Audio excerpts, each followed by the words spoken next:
So if any of you are thinking that it is something that you can never do or you're not good at, well, that is not the case, because artists can do anything and each one of us has this. Well, we will look at why am I calling this as an art, and the session will be mostly divided into three parts. It will be we'll look at how to lead a meeting in three phases. So we will go from before you lead a meeting, what are the things that you should do? While you are leading a meeting, what are the things that you should do or that you can do? And we'll also look at what are the after things that you need to take care of after you've finished leading a meeting. Okay, so before we begin, I am gonna ask you guys to do a small activity, and please bear with me because this is the first time that I'm trying to do something like this. So let's hope that it works out fine.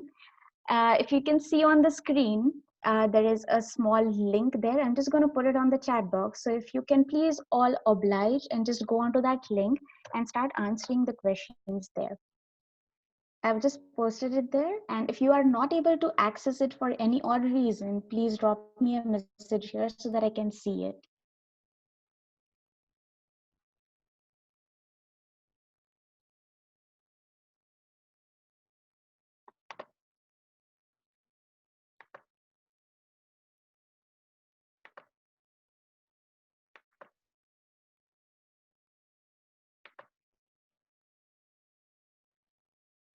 Okay, I'm waiting for you guys here.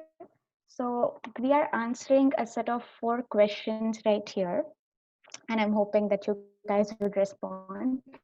So we are looking at answers from you if ever you guys have led any sessions or any of the meetings in your life. So, well, I'm still waiting for responses to that. I hope all of you have answered and it's just not me that is, answering and saying things.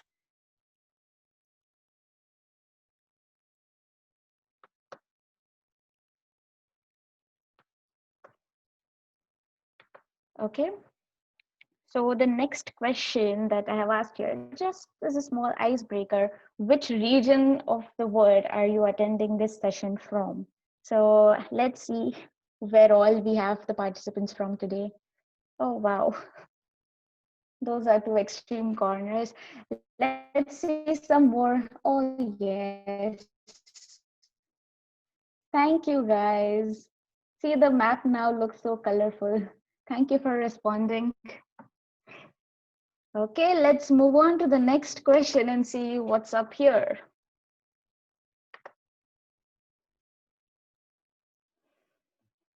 Okay, since most of you have answered that you guys have led a session earlier, I want to know, how do you feel about leading a session? Because most of the times there are some people who get very anxious and nervous before leading a session, and they think to themselves, oh man, how am I going to do this ever? I'm never good at it. I can never be good at it.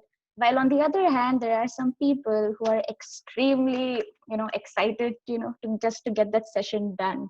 Okay, so I see we range from a scale of 2 to 4, and most of us are on the neutral side of it.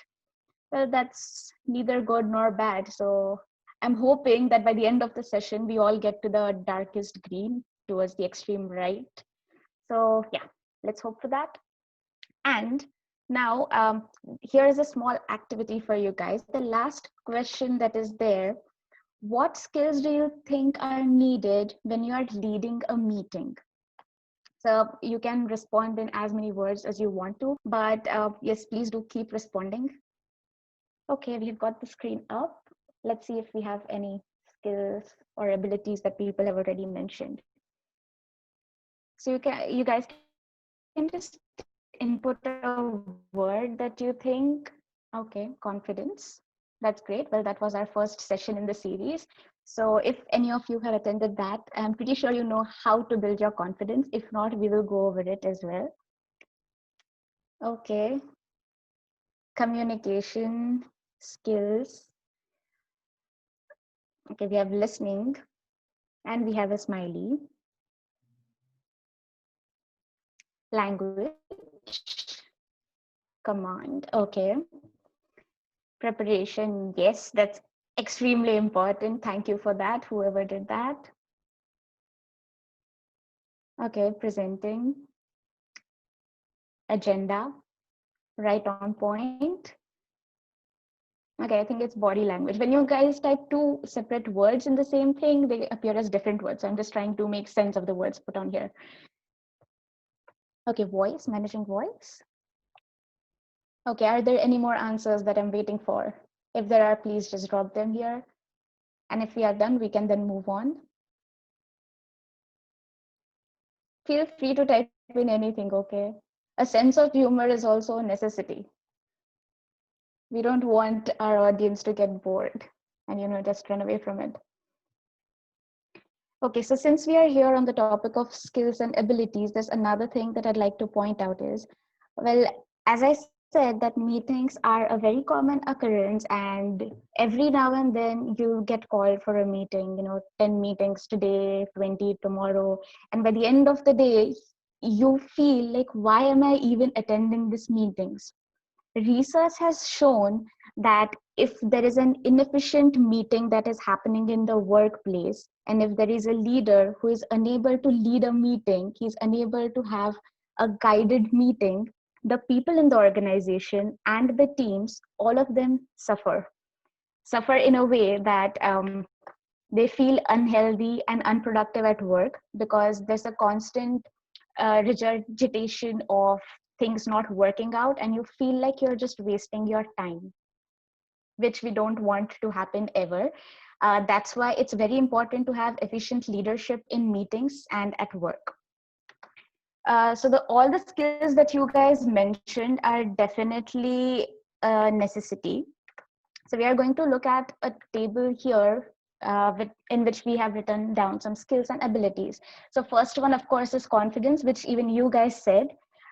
Being confident is kind of a necessity, because you are going to stand up or sit down in front of a screen, but anyway, you're supposed to talk. So the speaking up session that we covered the last time, though you may face some psychological barriers or cultural barriers, but it is very important to know that you can overcome them. It's not that if you feel less confident about yourself or your abilities, you won't be able to ever lead a meeting. It is something that you can develop, and we will look at how to do that. Next is adaptability. Now, when I say adaptability, it means that when you're holding a meeting, you need to have a structure, but at the same time, you need to be able to adapt yourself to the changing circumstances, because you never know what might happen suddenly in a meeting. There might be an emergency in the same room or somewhere outside, and you may have to change your agenda and structure. So that way, you have to be adaptable and be ready to face unusual circumstances. Next is effective communication. Communication skills in speaking and as well as receiving. You have to be an active listener, as well as you have to build your language skills, your vocabulary. You need to focus on the way you are speaking, the tones that you are using, and the voices that you use. You can't be very loud, you can't be very soft. You just have to get the right amount of pitch and volume that you require, depending on the situation that you are in. Well, active listening, as we just looked at, time management, it's a very important skill. And I think that's something that we missed out on today. We're supposed to start on time, but we did not. But whenever you are leading, make sure that you start on time and be punctual, and also make it a point that you end the session on time, because you're allotting a time to somebody and you are expecting those people to come, and they also have some expectations, some outcomes that they want to get, and move on from there. If they waste 10 minutes of their time, you can't expect them, to just sit there and wait for you to go ahead.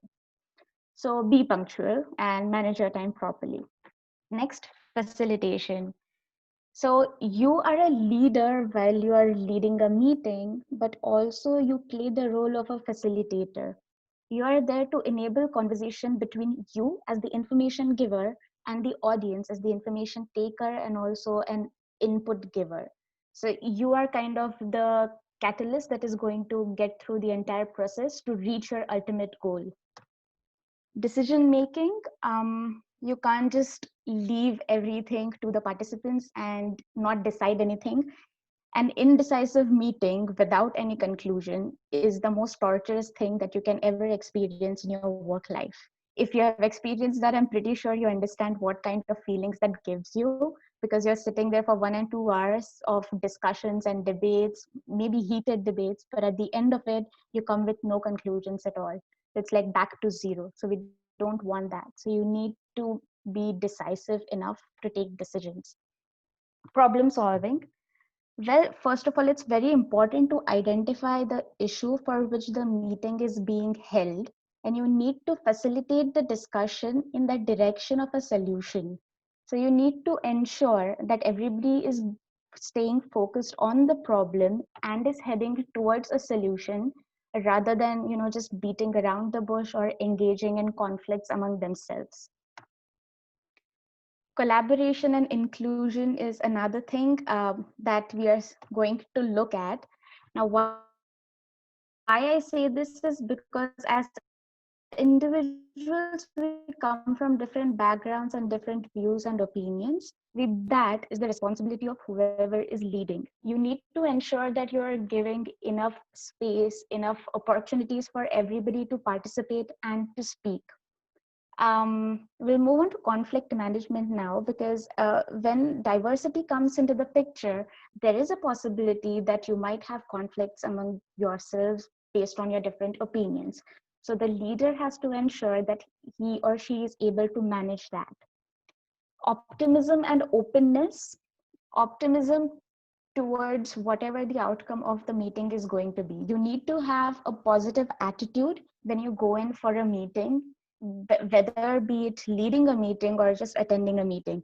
If you come with a closed mindset, with a negative attitude, saying that, here comes another meeting, then of course you won't enjoy the meeting at all. Instead, you can try saying, okay, this is something that will solve our problem, will help us grow, will help us collaborate. If you look at through that perspective, you'd be able to contribute more, both as a leader and as a participant in the meeting.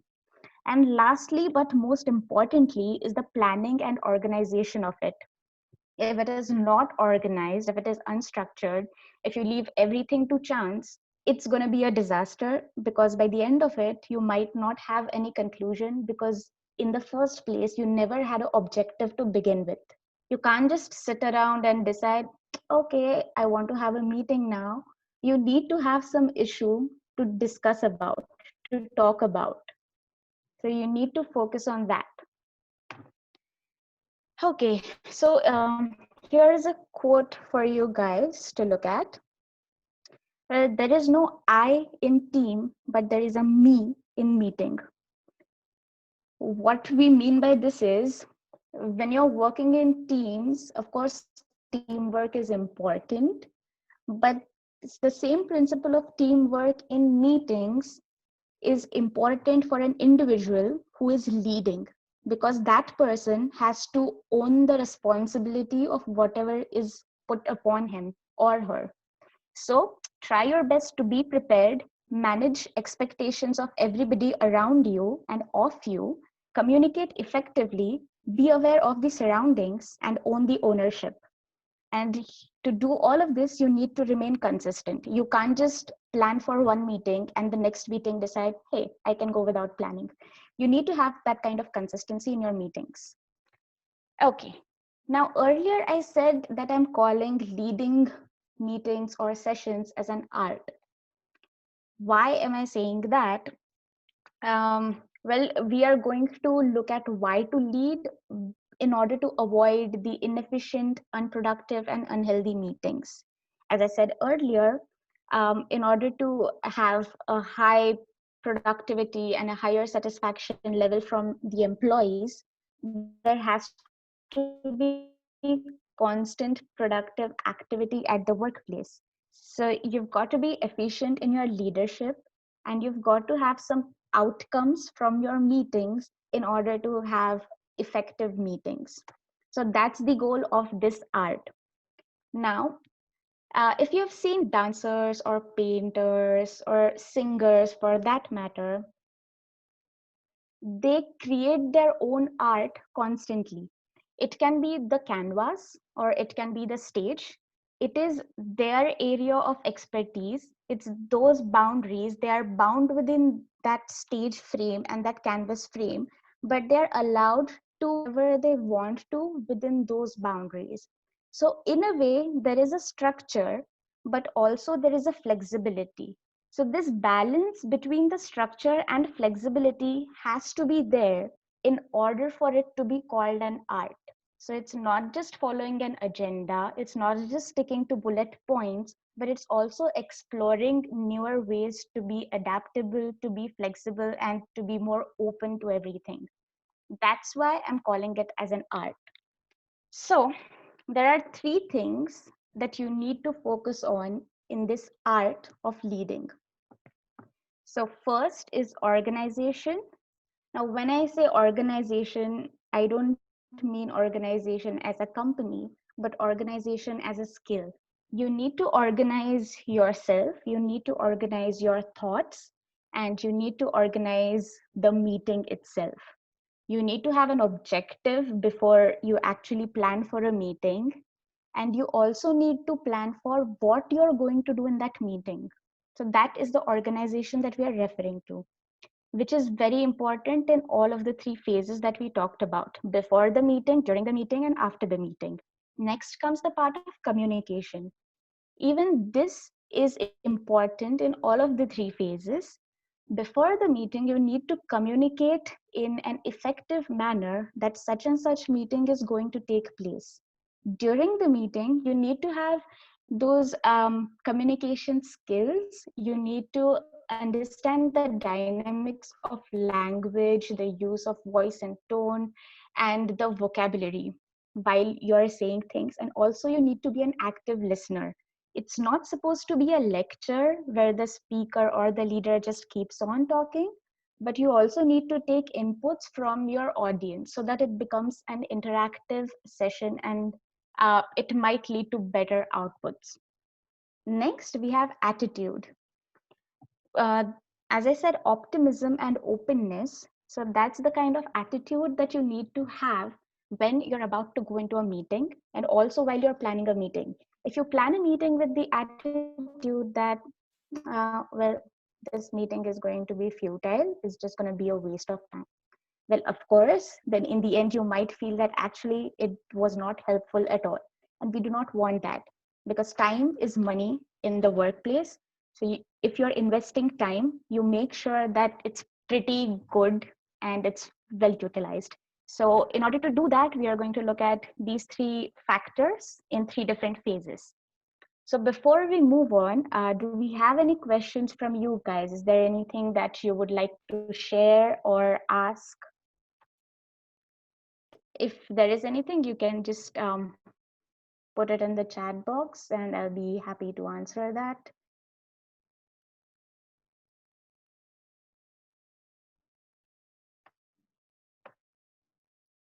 Well, if I can access the chat box, that is. Oksana, is there anything in the chat box? No, we don't have any questions right now. I'm unable to see mine. Sorry about that. No, no, right now we don't have Okay. any. All right, thank you. Mhm. Okay, so let's move on.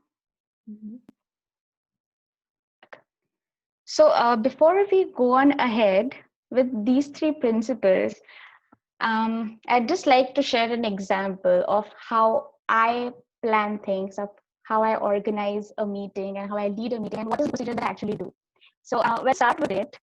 Just take an example of this particular set. I'm supposed to conduct this and this. So it was very important for me to decide an objective for this particular session. And my objective was to make you familiar with this art of leading and what are the things that you need to consider before, during, and after you're leading the session. So once I fixed my objectives, I went on to explore information, data, research papers, newspaper articles, everything that I could get. And I spoke to a couple of people. I gathered all of that information. And then I turned it into something that I'd be able to share it with you guys. So putting it in this format is just kind of a mind map of all of the information that I have stored in my brain. So now that is organization. So that was just one part because it was the major chunk of the session. Secondly, I had to look at the technical aspects of it. So this was going to be a webinar. So I had to have my laptop set up. I had to ensure that I have a stable connection, internet connection. I'm trying. Next thing that I did was before I actually started the session, me and Oksana met like 20 minutes earlier just to check everything was working and everything is in place. And before that, I also kind of did a rerun of everything that I was going to speak about, which kind of gave me a practice, which helped me prepare and which helped me organize my own thoughts. That was the before stage. Now, coming to the during stage of this leading a session, I am actually leading the session right now. I am trying to keep you guys engaged. I am asking you guys for your opinions so that you can also participate. So this is the stage where I focus on the actual delivery, on the actual communication skills and the listening skills. And the last part will be after this session is over, what do I do with it? I need to ensure that I have achieved the objective that I set out to deliver. I can also ask for feedback and opinions from you guys, which I am going to do, just a heads up. And also, I can look at the things in retrospection about what I can improve for my future participations, so that it's not only that I'm looking at my leading capacities right now, but I'm also going to look at how to build them for the future. Because every time that you lead a meeting, you're only going to get better. You might have some bad experience wherein people might not respond to you or people may not take you seriously, but that is just one hurdle in between. Eventually you're going to get there. So we are going to now look at how to do that. Well, the phase one of it all is preparedness. So before leading, what are the things that you need to look at? First one is having a purpose and having an objective. You need to have an objective to have a meeting, and I can't stress this enough. You can't just organize a meeting just for the sake of having a meeting, because in the end, it's not going to serve any purpose, neither for you or for your organization. So we don't want to waste anybody's time, and we want to make ultimate utilization of it all. So we don't want to waste anybody's time and we want to make ultimate utilization of it all. So we also have a problem. It can be to come up with, it can be about planning for the future. So there is some objective in there. So that is the first step of preparedness. Next, you also need to look at what are the objectives that people want to get from it. So once you've decided, let's say, for example, that you need to plan for the next 1 year, what you're going to do with your team. So these are the objectives that are put by you, but what does your team also want from it? So you can ask for pre-inputs from your team. You can ask them to give suggestions. They can drop you mails, they can talk to you or just simply text you, and you can consider including that in your objectives. Then you actually move on to forming an agenda wherein you distribute the time and the importance that you're going to give to different topics. So during my classes, the lectures that I used to conduct for students, I used to have 2 hours, and I used to divide them into separate chunks. So the first 5 minutes would be introduction, just kind of an icebreaker thing, just would be for introduction of the topic. Next 15 minutes I'll talk about one thing, next 10 minutes will be a break, next 5 minutes will be something else. So everything would be broken down into manageable time zones. So that is something that you can look at when you're trying to form an agenda. Agenda is nothing but just the proceedings of how you're going to take the meeting forward. In your agenda, you can also give out different topics to different people who you think are more relatable to that particular point. You know, if something that is not related to you directly but indirectly, you can assign it to somebody else and that person can speak. But you need to ensure that the person knows beforehand. Also need to be prepared, just like you need to prepare for this meeting. And this preparedness has to be in direction with the objective. Lastly, we need to look at the resources and tools required for conducting this meeting. If the meeting is going to be in your organization, you need to book a meeting room, you need to ensure that the number of people that are going to be there have the number of chairs in the room. You need to ensure if the slideshow is in place, if the presentation is working as you want it to be, and if there is requirement of sound, you can also check for the speakers and the microphone if they're working all right. If you're doing it online like we are doing right now, as I said earlier, you need to ensure your connections and your lab work with. So for today's session, I was very worried about the online poll thing that we guys did a bit earlier, but it worked. So I'm glad about that. But if it does not work, you also need to have contingencies, which we'll look at later. So these were the 4 points here. But what is the main factor of this phase one, this preparedness that will ensure that you are successful here?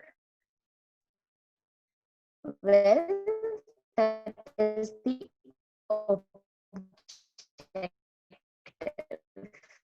objective of the meeting.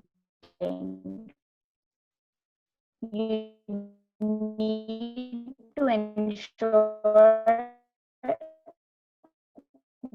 that you clearly specify what the Sorry for objective interrupting. We of the can't hear meeting you. is, and you need to ensure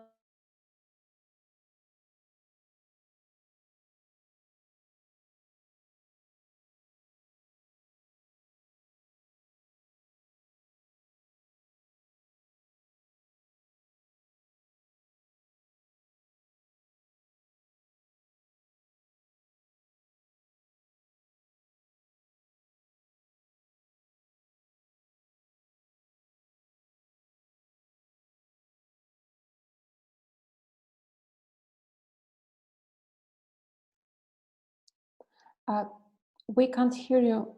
Can you just try to reconnect?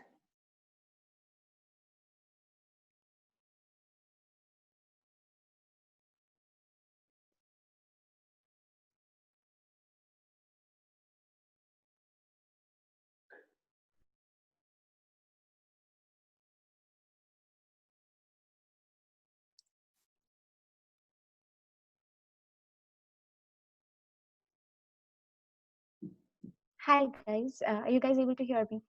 Yes, we can. Right now we can hear you. We just Sorry. like three last minutes. It was really bad connection.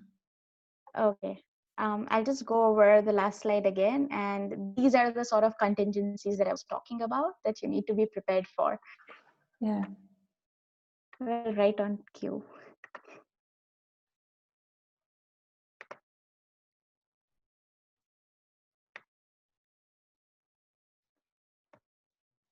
Okay.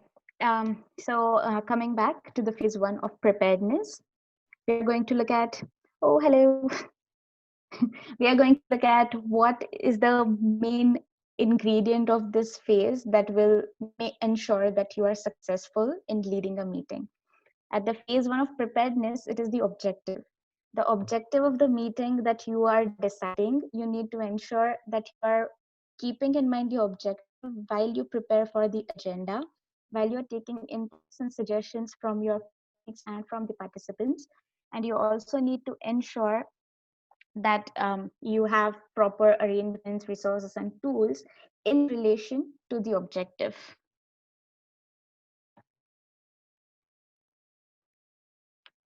Okay, am I still audible? Yeah, okay. Okay, so that was the phase one. Now, what do you need to do while you're leading a meeting? This we are going to call it as the phase two, which is of the performance. In this stage two, the first thing that you need to ensure is that you are following the agenda that you have put out, you are following the timelines that you have set out.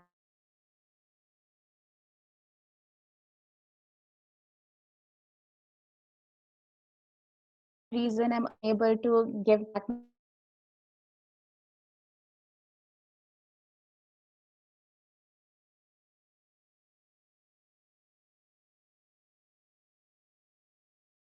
according to the importance of different topics. Okay, so that's the first thing. Next thing will be, hold on. Can you guys hear me properly? Okay. It's just showing me poor connection in between. Okay, next thing is to look at the language and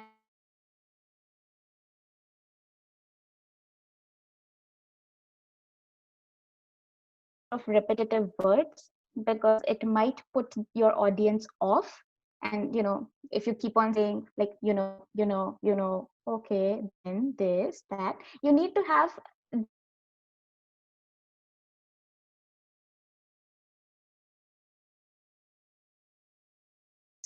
daily, or you can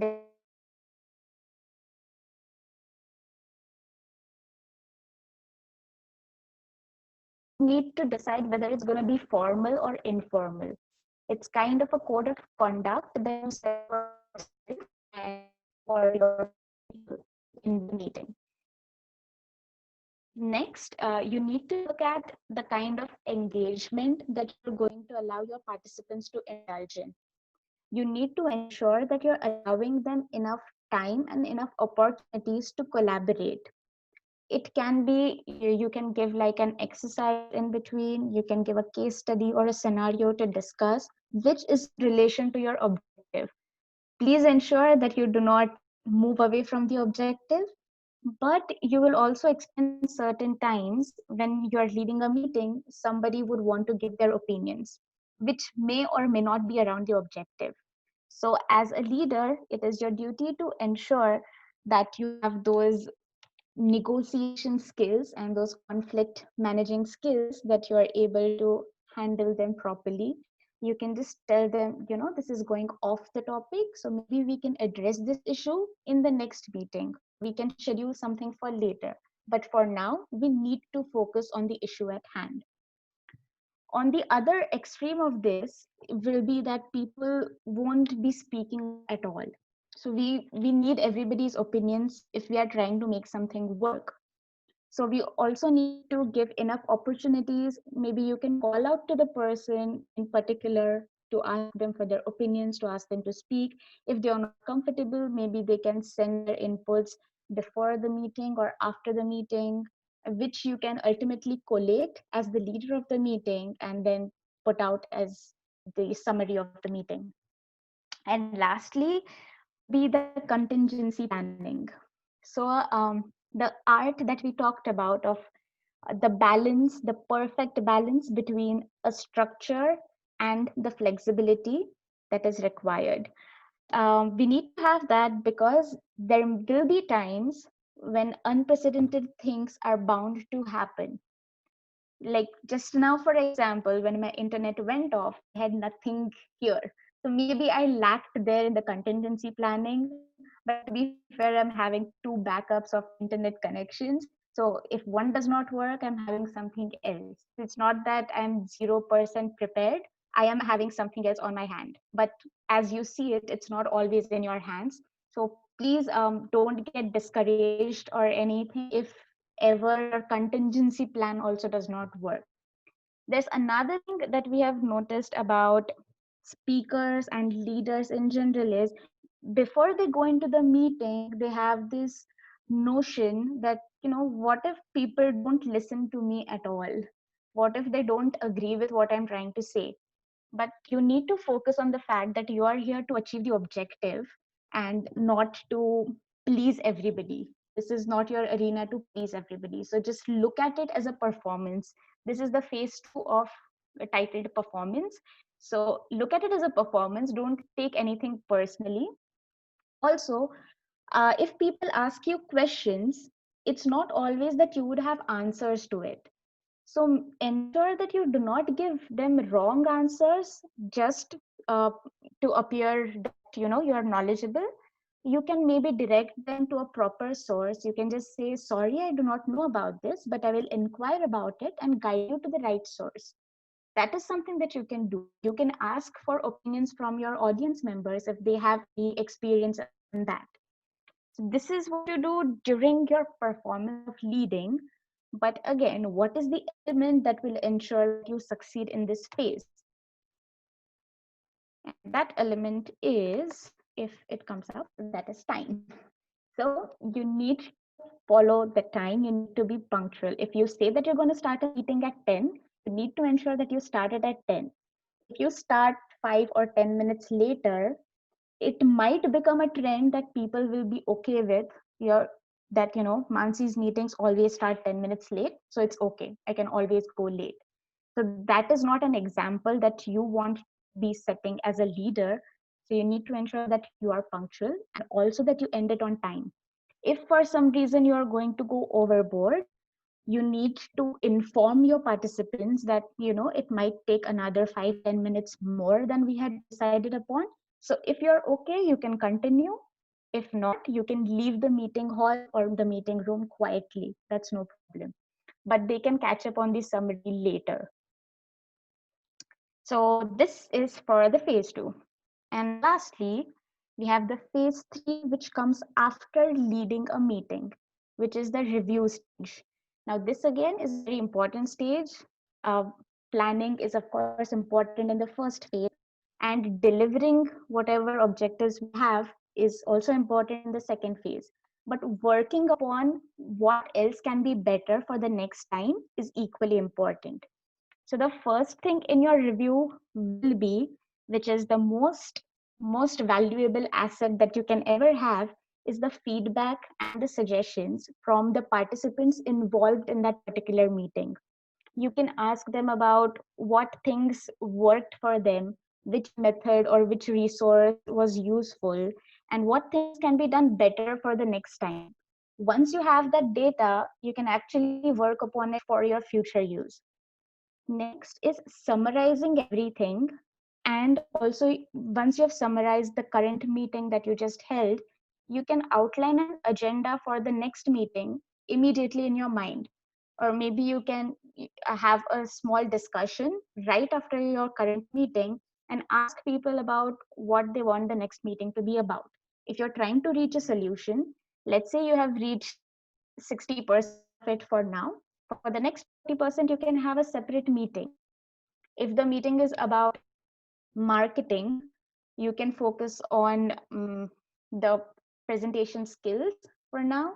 Let's say 20% of it will be presentation skills, 30% of it will be the business skills, and the rest 50% can be covered in the next meeting. So something like that. But again, as I say, ensure that you're meeting your objectives. Don't just start going off, because there will be points where you'll have many issues to cover, which you can't, of course, in one meeting. Next will be having a follow up. So once you have conducted the meeting, once you have delegated certain tasks to people, you have taken inputs from them, you as the leader will have to take decisions to allot certain tasks to some people. But you do that during a meeting. What happens after the meeting? As a leader, it's your responsibility to follow up about the tasks that they were assigned and to check if they needed any help in doing so. You can create a network of people, you can make them collaborate, work in teams, so that they are able to do the delegated tasks. And lastly, for your own personal growth, is reviewing your performance. So whenever you're giving a talk or leading a session, try to have a recording of it. It can be an audio recording, or if you prefer, a video recording. But after the session is over, go back to the recording, jot down the points that you think were very strongly delivered by you. You can again recheck if the objective that you decided is being met. You can look at your communication style, you can look at your organization style, and you can decide what you can work upon to get better the next time. So this is something that I did from the last session. So Oksana had very kindly recorded the session, to which I could go back to, and to which I could list down the strong points that I had and the weak points that I had, so that I could work upon them and be better for you guys here. So these are the 4 points in the last stage. Again, what is the secret ingredient, the very key element of this stage that you need to have to be successful? And that is the participants. Now, why am I saying participants? Because they are your valuable asset. They are going to give you an honest opinion. They are going to help you get better. And it is ultimately for them that you're organizing the meeting.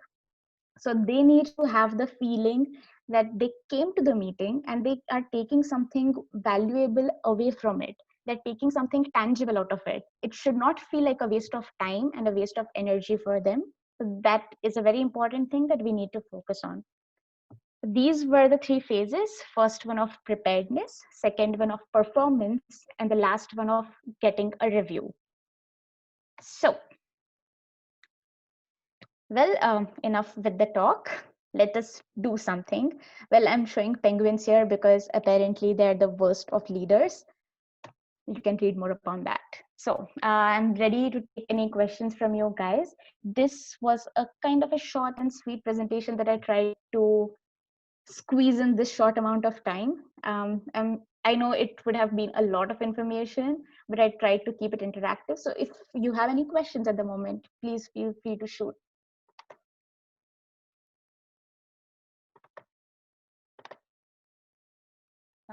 Hello, sorry. Thank you so much for your presentation. It was really useful and interesting. My name is Svetlana, and I have a question. So do you have any checklist that you can share with us so we can use it in order to make sure that we did enough work before presentation, during presentation, and after presentation? For example, Yeah. if I can see, okay, what I should do, I should book the room for my meeting, or I should prepare agenda, for example. Yeah. Well, of course, we can do that. So the phases that we covered in this particular presentation, if we put it in the form of a checklist that you want, I'm pretty sure you will get what you want. So it's just that we need to break it down into small pieces.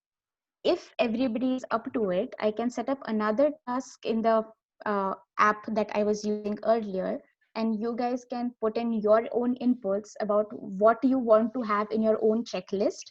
Once we have that, we can combine it. I can, of course, give you a checklist right away, but it would be much more helpful if you are able to sit down and think about what is it that you in particular might need for your own checklist, because not everybody might require the same things. Of course, there are some common universal things that there are checklists already existing for, but to make it more personal, I feel that we should do this kind of exercise. So I can just set it up and send the link across to you guys if you're okay with it, Svetlana. Yeah, I'm okay. Thank you so much. Okay, you're very welcome. Any other questions?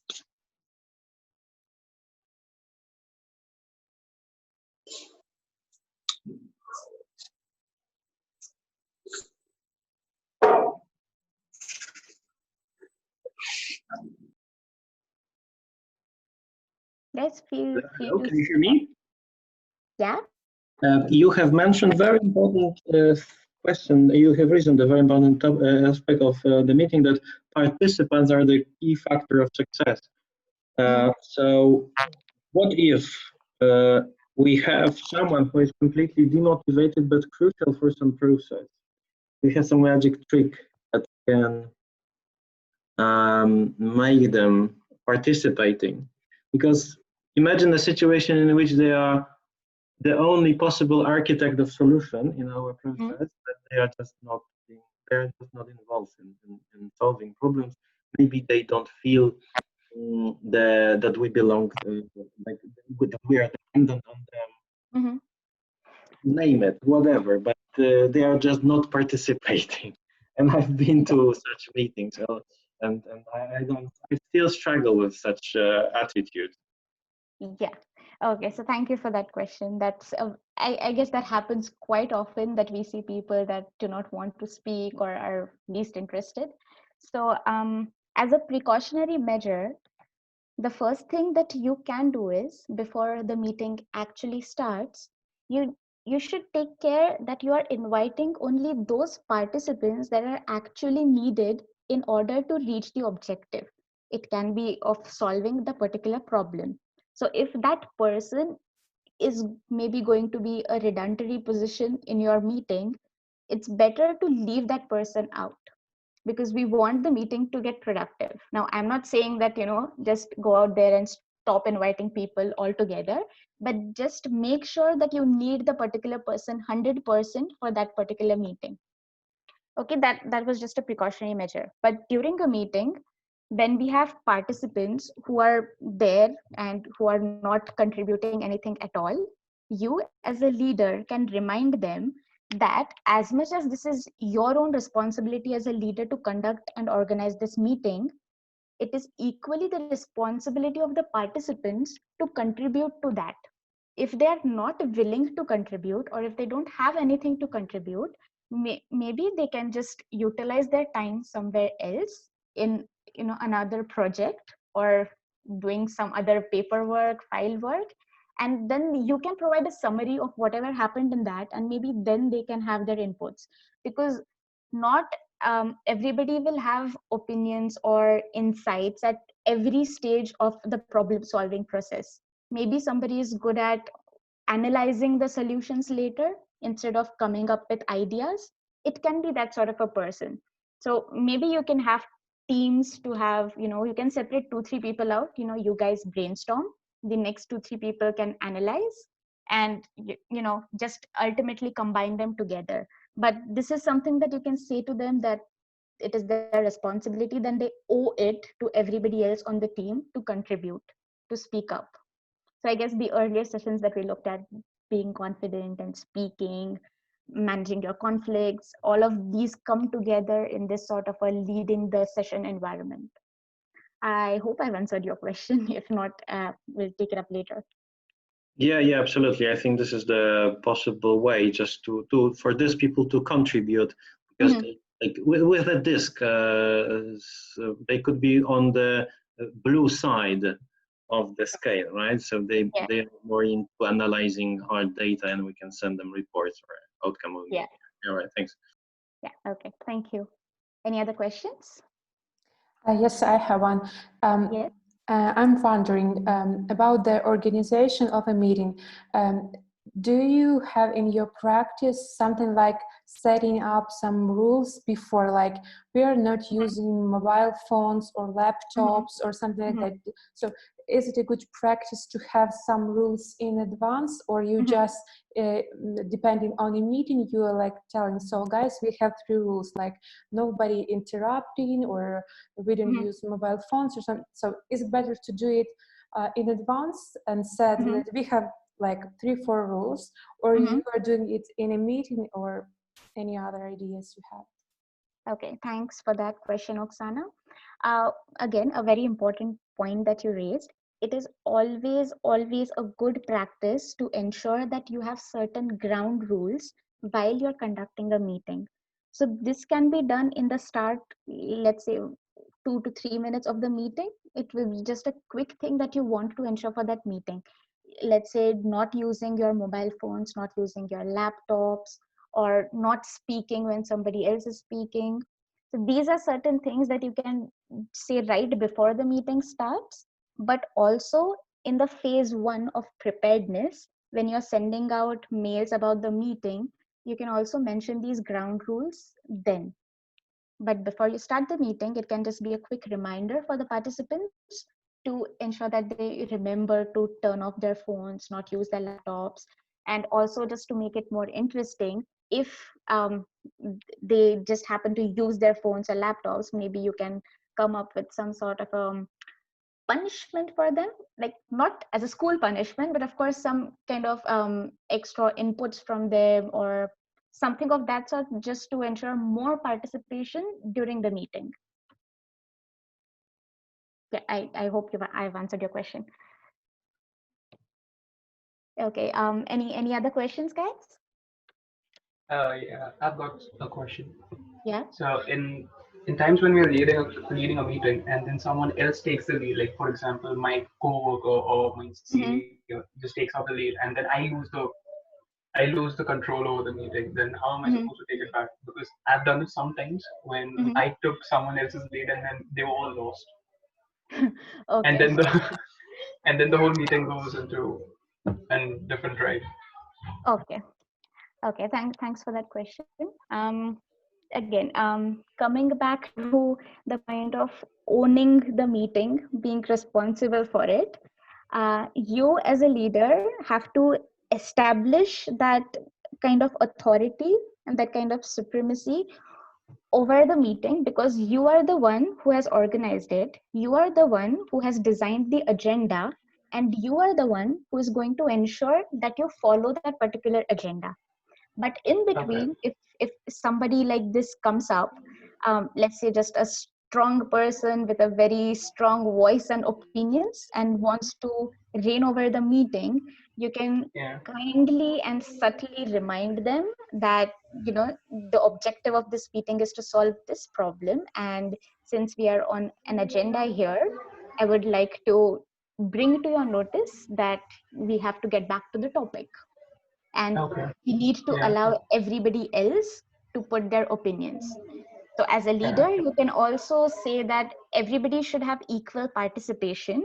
So it's not fair for you to speak for this long, then Yeah. others also might have different opinions. So let's hear everybody out and then take it forward. We can come back to your point later. Okay. Or if the person is really just wants to talk about it, maybe you can say that we can talk about this particular point after the session, or we can take it one to one, or we can have a separate meeting altogether for this particular issue where you can talk and you can lead the meeting. Okay. Yeah. Thank Okay, you. thank you. Yeah, welcome. Anything else?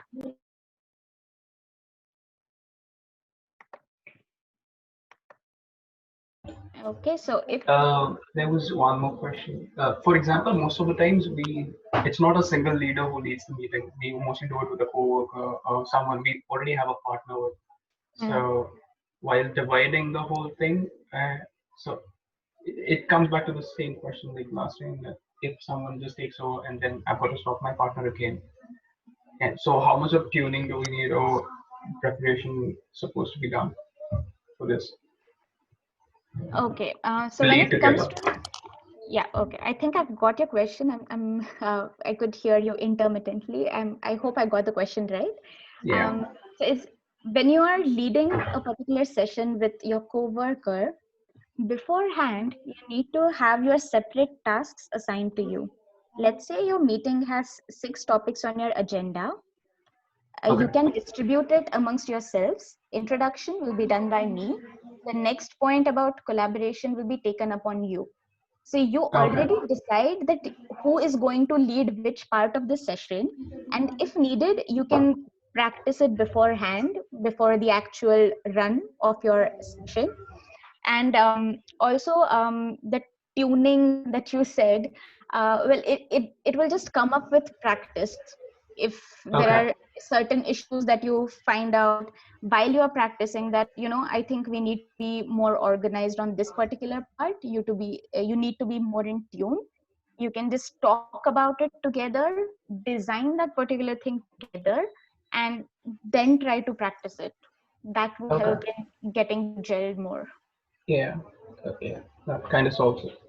Okay. Thank you. Okay, since we are running a little bit over time, if there are any more questions, I'd be happy to take them over chat or email later. There is one last thing that I would want you guys to do. There's a feedback, as I mentioned, it's the phase 3 important part, very important part of leading a meeting. So I would request you guys, after the session is over, mind you, after we keep the call, not right now, because I need to activate that survey. You can just go onto the same link that we went on earlier and just fill in the feedback. There will be 5 questions in there. Just answer those. And I hope this session was helpful for you guys. And also, I hope that you are feeling very happy about leading a meeting. The dark green circle on the right hand side that we had seen in the first question, I hope you are there. More questions, I'll be happy to take them over later. Thank you so much for listening to me, and thank you for being here. Thank you so much for doing it for us, for joining us for the second time. It's so awesome that you share your information with us. So to sum up, I think I will just get all the information from our speaker, and then I'll send like a follow-up, and you will have also the YouTube recording for those who came later. The information will be in, I think, in 2-3 days because of the recording. So probably tomorrow, but if so, just wait 2-3 more days. Okay. So don't forget to write down your your follow-up and your feedback, and also as Manasi mentioned before, if you want to have the checklist, please write down what you want to see in that checklist. So yeah, I will set it up for you guys, and you can all put it in, and we can create our own checklist, our personalized checklist. So let's hope to do that. And please remember to put in the feedback, because you are a valuable asset for me and for yourselves as well, because this is a learning process. So please do fill up the feedback form. Thank you.